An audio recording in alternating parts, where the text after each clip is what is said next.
And we're rolling.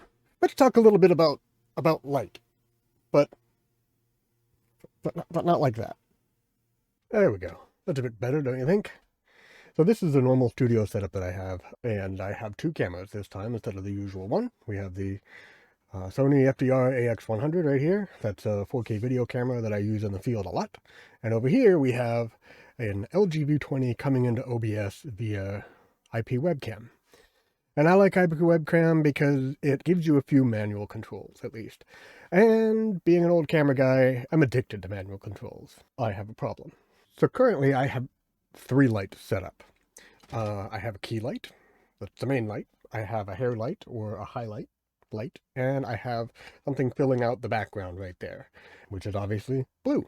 But let's take a look at them one at a time. So here's our key light, and this, as you can see, it's not really a harsh light, it's kind of a soft light, and I achieved that by using a very expensive, very technologically advanced softbox light. You may have heard of them.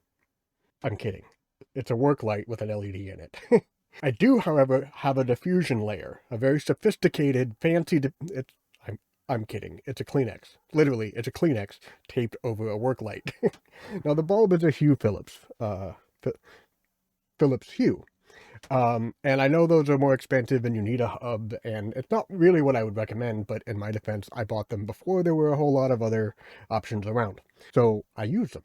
So this is the key light.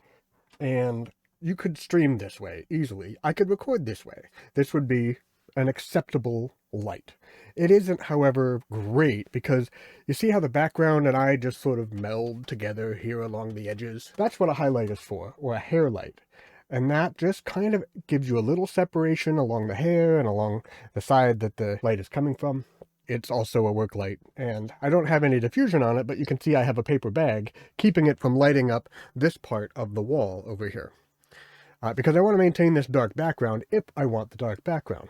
So between the key light and the hair light, I am separated from the background. Oh, wait a minute, what's that? I'm looking at it here in the LG V20, and you can see there's a little reflection. I don't normally use this camera, but you got to watch out for that kind of thing. There we go. Much better.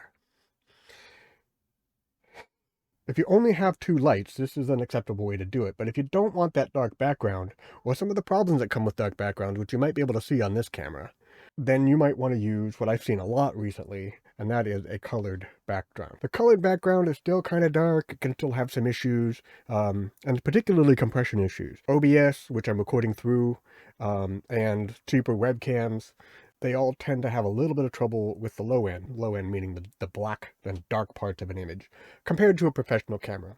So you might want to have more light on your background, even if you don't want to have a background that's all that prominent in your image. So that blue light back there actually does a pretty good job of sort of masking the noise that is apparent. And it looks okay on both systems. Wait, are you over here or over there? So here is just the key light and highlight. And if you, here, I'll turn the key light off so you can see what the highlight does all by itself. So you see, it really is just giving me this halo, which by itself isn't really all that good.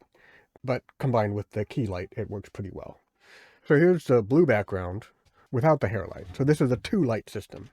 And it's actually not a bad way to set up an inexpensive lighting setup, because one light alone works, but you're going to run into situations where it doesn't. Two lights is a little bit more, it's certainly more visually interesting, and it's not that expensive. You can get controllable lights for not a whole lot and use your phone to control it. But you do have to watch out for a few things when you're starting to use colored lights like this, especially if you have a very small space like I do. And that is, that light can go places that you don't necessarily want it. Like you can see right here on my shoulder probably, that it's a little bit blue. All right, a little bit blue is not too bad. But if I move around too much, I can get myself into trouble.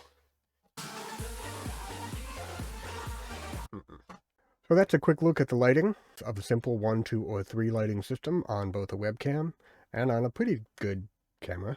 And I hope that was at least somewhat interesting, somewhat helpful, and that your confidence in your ability to go to Ace Hardware or Home Depot and pick up a $10 clip lamp, put a tissue paper on it, and an LED bulb. Now, an LED bulb is important, and you have to make sure it's one that's not going to generate too much heat, because you don't want to set your tissue paper on fire. But as you can see, I use tissue paper and plastic bags and painter tape. Plastic bag? Paper bag. Paper bags. And it works pretty well. Well enough for this little space. Now, if you have a larger space, you're going to run into other issues. But we'll look at that later, because I actually do have a larger space. Who knew? Thanks, you guys. I'll catch you next time.